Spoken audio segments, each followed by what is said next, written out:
Al-Quran diturunkan oleh Allah bukan hanya untuk dibaca. Al-Quran diturunkan oleh Allah juga bukan hanya untuk dilombakan.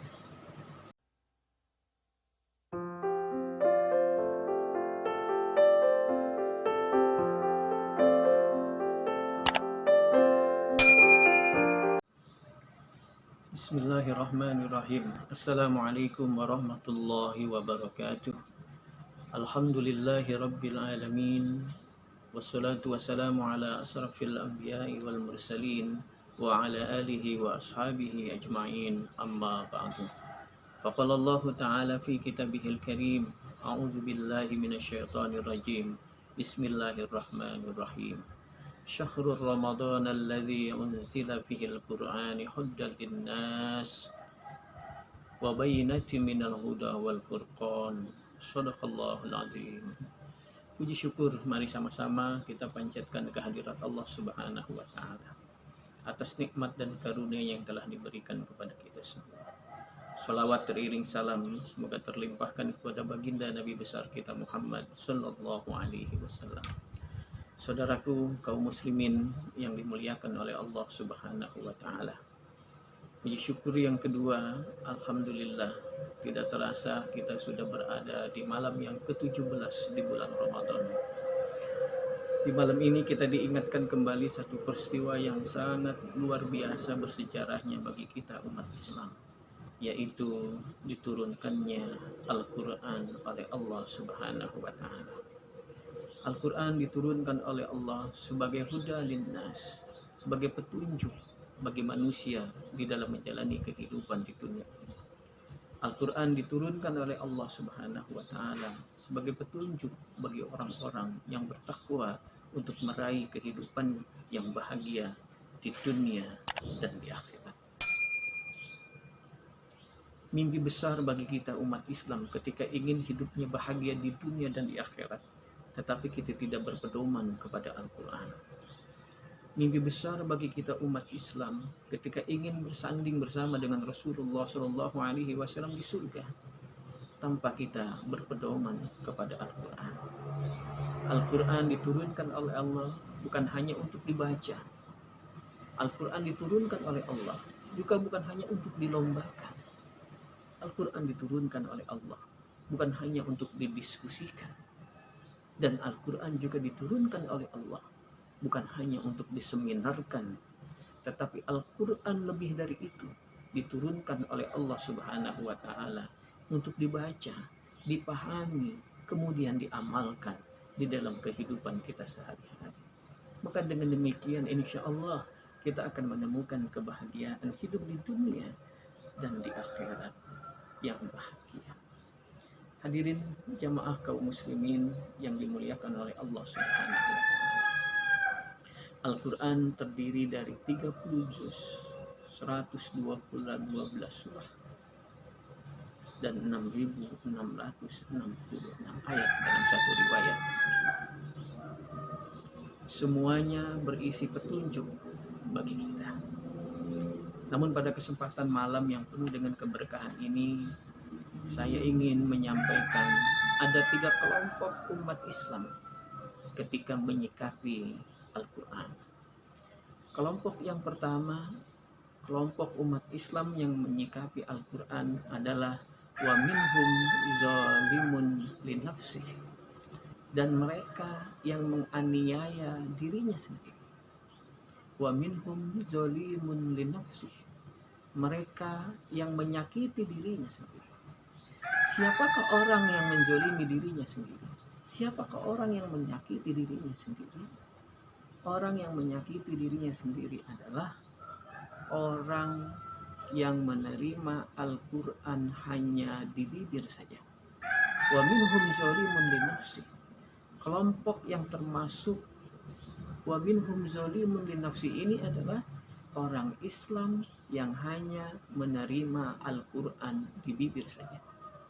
Di bibirnya dia menyatakan beriman kepada Al-Quran, tetapi dalam perilaku dan tingkah lakunya dia justru bertentangan dengan Al-Quran. Ketika kita menyatakan percaya Bahkan kita membaca Al-Quran itu sendiri. Tapi dalam praktek kehidupannya, kita masih melakukan perbuatan-perbuatan yang melanggar Al-Quran. Maka kita termasuk ke dalam kelompok wa minhum zalimun li nafsih, yaitu mereka yang menyakiti dirinya sendiri, mereka yang menganiaya dirinya sendiri, yaitu mereka yang menerima Al-Quran hanya di bibir saja.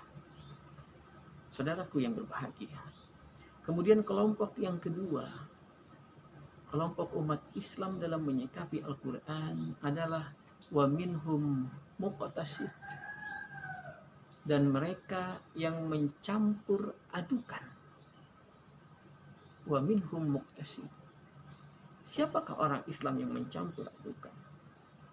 Yaitu mereka yang mencampur adukan antara ajaran Al-Quran dengan ajaran setan. Ajaran Al-Quran dalam sisi lain diamalkan, tetapi ajakan setan di sisi yang lain juga dikerjakan. Ketika ada di antara kita orang yang melakukan perintah Al-Quran, tapi di sisi lain juga dia melakukan ajakan setan, maka mereka masuk ke dalam kelompok wa minhum muqtasid, yaitu mereka yang mencampur adukan ajaran Al-Quran. Mereka sholat, tetapi selesai sholat mereka tetap berbuat dosa dan maksiat. Mereka membaca Al-Quran, tetapi setelah membaca Al-Quran mereka tidak memahami, bahkan tidak mengamalkan dalam kehidupannya sehari-hari. Mereka berzakat, tapi zakatnya, sedekahnya dikeluarkan dengan cara menyakiti orang lain.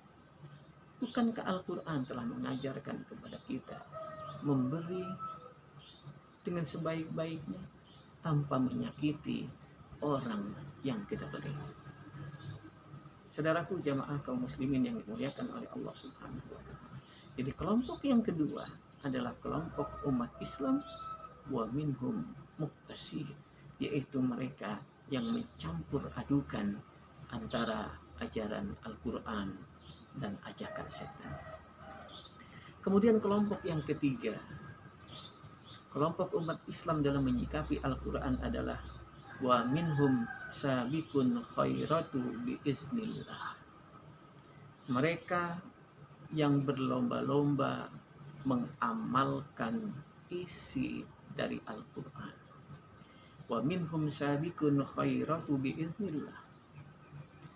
Ketika mereka menerima Al-Quran, ketika mereka membaca Al-Quran, setelah itu mereka akan berlomba-lomba untuk mengamalkan isi dari Al-Quran.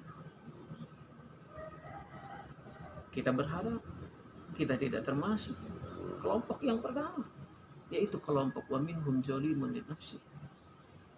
Dan kita juga berharap kita tidak masuk kelompok yang kedua, wa minhum muqtasid, orang yang mencampur adukan antara ajaran Allah dengan ajaran setan. Tapi kita berharap kita berada di posisi atau di kelompok yang ketiga, yaitu wa minhum sabiqun khairatu biiznillah, orang yang menerima Al-Quran kemudian mengamalkan Al-Quran dalam kehidupan kita sehari-hari. Ini momentum yang terbaik bagi kita umat Islam.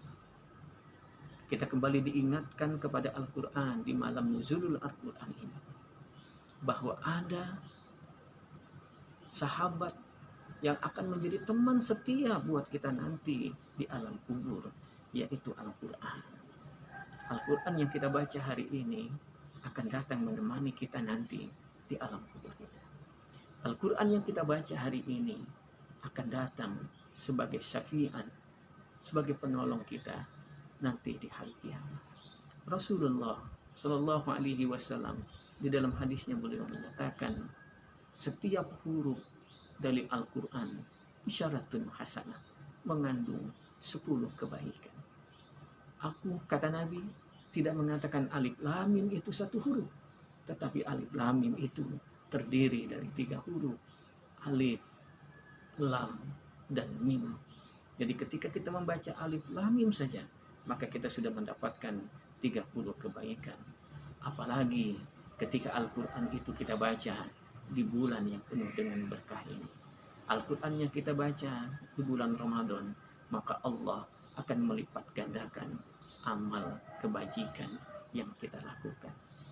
Semoga kita semua senantiasa ditumbuhkan rasa cinta kita di dalamnya untuk mencintai Al-Quran sampai hari kiamat kelak. Karena Al-Quran lah yang akan menyelamatkan kita. Al-Quran lah yang akan membela kita nanti di hadapan Allah Subhanahu wa Ta'ala. Selamat menunaikan ibadah puasa. Semoga ibadah kita pada hari ini diterima oleh Allah dan dijadikan sebagai amal yang terbaik dan terindah di sisi Allah Subhanahu wa Ta'ala. Terima kasih atas segala perhatiannya. Mohon maaf atas segala kekurangannya. Ihdinas siratal mustaqim. Assalamualaikum warahmatullahi wabarakatuh.